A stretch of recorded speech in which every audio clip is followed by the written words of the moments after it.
osé, hein? Oui. Donc, tout ce parcours, je l'ai juste résumé, mais ça a été... Souvent, tu chemines avec des personnes qui te laissent en cours de route. Pourquoi? Parce que tu n'as pas écouté quand ils t'ont parlé, parce que si, parce que ça. Donc, il y a eu des moments où je dormais pas, parce que avant même d'être formatrice, je proposais mes services à domicile aux clientes. C'est-à-dire, les salons où je travaille, quand une cliente vient, quand je viens de faire sa prestation qu'elle a aimée, je lui dis prochainement, si vous ne voulez pas vous déplacer, vous pouvez m'appeler. Je vais passer chez vous à la maison. Donc, qu'est-ce que je faisais? J'achetais une valise à des Brauma où j'achetais tout le matériel que j'ai mis dedans. Le matin, je vais avec au boulot. Quand je descends à 20h, parce que le travail, c'est de 10h à 20h. Quand je descends à 20h, je passe chez mes clientes avec qui j'ai rendez-vous. Donc, je peux rentrer à la maison souvent à 3h du matin. Donc, une valise où il y a tous les outils. Elle décide, c'est une valise mobile. Oui. Voilà, elle décide de la prendre avec elle. C'est ça. Et on va laisser intervenir notre conseiller. Je pense qu'il a beaucoup à dire. Oui, parce que moi, je suis un peu marqué par ce qu'elle dit. Oui. Parce que regardez un peu son parcours depuis le pays. Elle passe le concours, après son bac, elle passe le concours pour être enseignante. C'est ça. Enseignante, c'est vrai qu'elle a fait ses affaires, mais quand elle vient ici au Maroc, l'instinct d'enseignante revient à la surface. Ce qui m'a marqué quand même. C'est ça. C'est-à-dire, souvent, je vois que dans la vie d'une personne, rien n'arrive au hasard. Le fait que tu as été enseignante t'a permis aujourd'hui d'être une formatrice un peu, ce que je voulais révéler. Ça, c'est un très bon point souligné. Oui, et ça m'aide beaucoup. C'est-à-dire la pédagogie de l'enseignement que j'ai reçu au pays m'aide. Oui, ce que j'aime pas surtout, m'aide aujourd'hui dans ce que je fais. Parce que c'est comme des moments qui viennent se former, c'est comme des enfants. Hein. C'est ça. C'est comme des enfants. C'est-à-dire, il y a une qui me dit, mais est-ce que le gel là, je peux finir la formation avec? J'ai dit, mais c'est comme à l'école. CP2, quand tu as donné un paquet de craie comme ça, ça va dépendre de comment tu utilises ta craie. Si tu la bouffes ou bien si tu l'utilises, tu laisses ta craie dans l'eau, ben, ça va finir. Tu seras obligé de travailler avec 1000 boîtes de craie avant la fin de l'année. Donc, c'est un peu comme ça que c'est parti. Donc, vous avez maintenant 2 étudiantes, oui, deux personnes que vous formez. J'ai 2 étudiantes, j'ai 3. Et quand je quitte au boulot à 20h, je prends les étudiantes de 21h à X heures. Donc, X heures? Oh oui. Ça pourrait aller à 4h du matin. Il y a des élèves qui dormaient chez moi. 6h du matin. Il y a des élèves qui dormaient chez moi parce que j'étais à Okacha. J'avais déménagé, j'étais à Okacha. Donc, Okacha, c'est quand même un quartier un peu qui fait un peu peur. Donc, même quand on finit à 2h du matin, je ne peux pas les laisser rentrer à la maison. Si on n'a pas le droit, à cette époque, je travaillais avec quelqu'un, avec un chauffeur qui venait les chercher. Mais quand il ne peut pas venir les chercher, je leur demande de dormir chez moi. C'est une organisation. Oui, je leur demande de dormir chez moi. Et c'est comme ça, petit à petit, j'entends, quand je sors maintenant, j'entends « Ah, c'est toi, Dani Shop Service, c'est toi, Dani Shop Service, c'est toi, Dani Shop Service ». Mais dans le fond aussi, j'aidais beaucoup parce qu'il y a des situations, souvent la fille, elle vient payer sa formation et pendant sa formation, quand elle t'explique les situations, à force de l'aider, tu te retrouves même à lui redonner son argent de formation dans l'aide. Donc, c'est comme ça, c'est parti de Okacha dans ma chambre, de Sidi Marouf dans ma chambre, Okacha dans ma chambre. J'ai pris un autre appartement, un grand appartement à Azari, à côté du rond-point Chadia, un appartement de 2 salons que j'ai aménagé uniquement pour la formation. Donc là, je dormais là et je faisais la formation.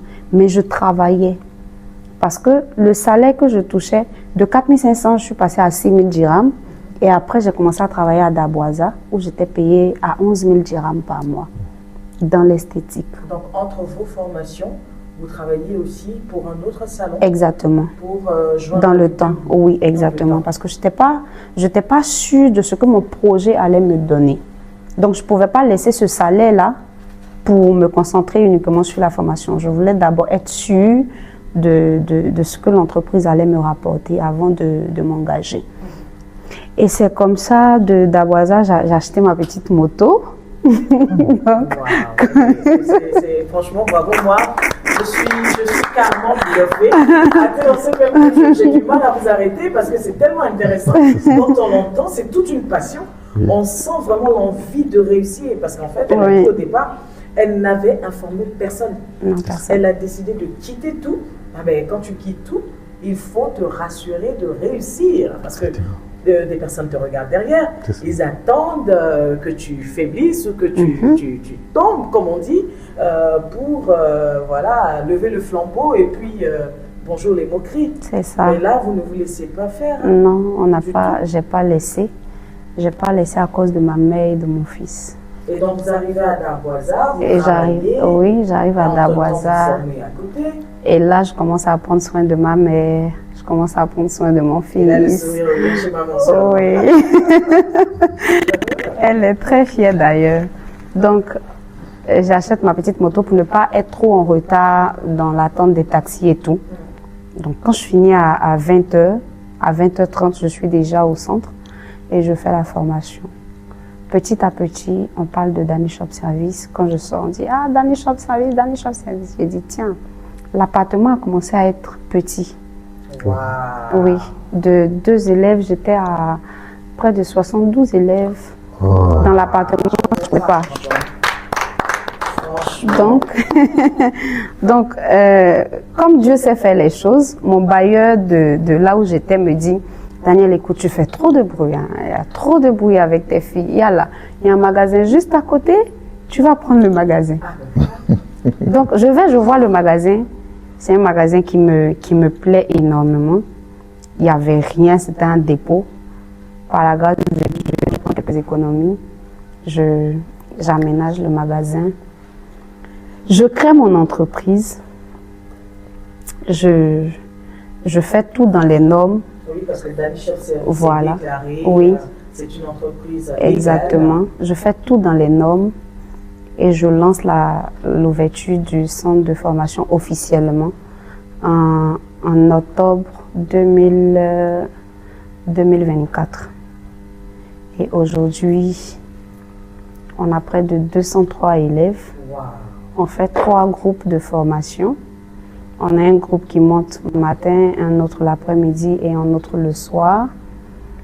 Et voilà, vu que je suis gourmande dans l'entrepreneuriat, je ne suis pas restée là. De Danny Shop formatrice, je fais aussi dans tout ce qui est immobilier, tout ce qui est impôt et sport, tout ce qui est transfert d'argent. Voilà, pas mal de choses. Elle est jeune et donc voilà un peu mon parcours. C'est beau parce que jusque là, j'ai pas vraiment encore eu dans tout ce qui a été dit vraiment des échecs. Est-ce que vous avez rencontré réellement des difficultés? Parce qu'il n'y a pas eu que du beau, il n'y a pas eu que de tout de suite 72 étudiantes ou personnes à former, 200, mais il y a forcément eu des difficultés. Oui. Est-ce qu'il y a eu un moment de votre vie des personnes qui vous rejetaient, des personnes jalouses peut-être, qui vous voyaient évoluer, qui n'aimaient pas, voilà, c'est des choses qui peuvent arriver. Hein. Il y a eu des échecs, il y a eu beaucoup d'échecs. Le centre n'est pas mon premier salon. J'avais un premier salon qui était à Aïe-Salam. Et ce salon, je l'ai fermé à cause de 300 dirhams. À cause de 300 dirhams, il faut beaucoup de courage, c'est sûr, parce que là, on va entrer dans l'émotion. Voilà, parce que c'est ça, c'est toute une histoire, c'est un vécu, c'est un parcours. Et prenez courage. J'avais un problème et il manquait que 300 dirhams. J'ai appelé ma mère au pays. Elle ne pouvait pas, parce que quand elle peut, ma mère, quand elle peut, elle le fait. Je ne sais pas s'il y a une mère comme elle, mais quand elle peut, elle fait. J'ai appelé mon frère, mon grand frère. Il m'a dit, il n'a pas. Je partais, ce n'est pas pour dénigrer qui que ce soit ou bien une communauté. je partais dans une église à Sidi Marouf, où c'est moi qui avais acheté tout ce qui était matériel, chaises et tout. Parce que c'était une nouvelle église. Et j'ai appelé le pasteur en question. Quand je l'ai appelé, je lui ai dit, papa, j'ai un souci, juste de 300 dirhams, j'aimerais que tu m'aides. Il m'a dit, puis Dieu va faire. C'est depuis ce jour-là, j'ai arrêté de trop fréquenter les églises au Maroc. Il y a eu des échecs. Quand je venais au Maroc, je ne suis pas venue seule. Je suis venue avec quelqu'un avec qui je me suis séparée ici. Il y a eu beaucoup d'échecs. C'est beaucoup à dire, autant relationnel, autant spirituel. C'est vrai que pour une jeune fille qui a déjà tout laissé derrière et mère d'un enfant célibataire qui arrive à l'étranger et qui rencontre ces déceptions, elle avait aussi la possibilité de se donner à des mœurs inimaginables, mais elle ne l'a pas fait. Qu'est-ce que vous pourrez nous dire un peu à ce propos, donner votre avis? Déjà, bon, moi, avant de donner mon avis, je voulais vous poser une question. Bon, je veux savoir vraiment qu'est-ce qui l'animait pour ne pas qu'elle dérive devant une telle situation, qu'elle déprime, qu'elle dérive, mais tu sens qu'elle avait vraiment une rage de vaincre, une rage de réussir. Elle était déterminée à tel point que je n'ai pas dormi dans... Tu peux t'expliquer un peu sa détermination. D'où vous sort cette énergie, cette détermination? Parce que j'ai une seule motivation. Je pense que vous savez déjà. C'est ma mère et mon enfant. Vous savez, c'est pas facile quand une mère a à sa charge tout un peuple. Je dis tout un peuple parce que ma mère ne s'est pas occupée que de ses enfants seulement. Elle s'est occupée même des enfants de ses soeurs et frères que Dieu a rappelés tôt. Et je voyais la souffrance de ma mère. De la guerre, une mère qui monte les palmiers pour faire l'huile de palme, pour faire tout ce qui est charbon, pour faire balai, pour nourrir ses enfants et mettre ses enfants à l'école. Je ne pense pas qu'un enfant qui a tous ses sens en place grandisse dans ce genre de conditions-là et refuse de faire honneur à ses parents. Oui, parce que il y a des mères qui peuvent abandonner quand le père abandonne. Il y a des mères qui peuvent dire, bon, c'est pas mon problème, voilà. Mais ma mère n'a jamais baissé les bras quand mon papa a abandonné. Non, elle est restée là. Elle a joué le rôle de père et mère en même temps. Et elle a fait tellement beaucoup pour moi jusqu'à ce que souvent même mes frères et sœurs me jalousaient parce que ma mère m'aimait beaucoup. Donc, quand je pense à une mère qui va prendre ses pagnes pour vendre, pour t'envoyer de l'argent quand tu étais au CAFOP. Et cette mère-là, cette mère qui a tout vendu pour que tu sois à l'aise quand tu étais au CAFOP, tu réussis aujourd'hui, tu travailles, tu as la fonction publique, tu laisses ce travail-là pour aller à l'aventure. Quelle honte. Donc, je me dis, si j'ai laissé le métier sur lequel ma maman a mis tout son espoir pour moi, pour venir ici à l'aventure, c'est pour lui faire honneur. Donc, je n'ai pas droit à l'erreur.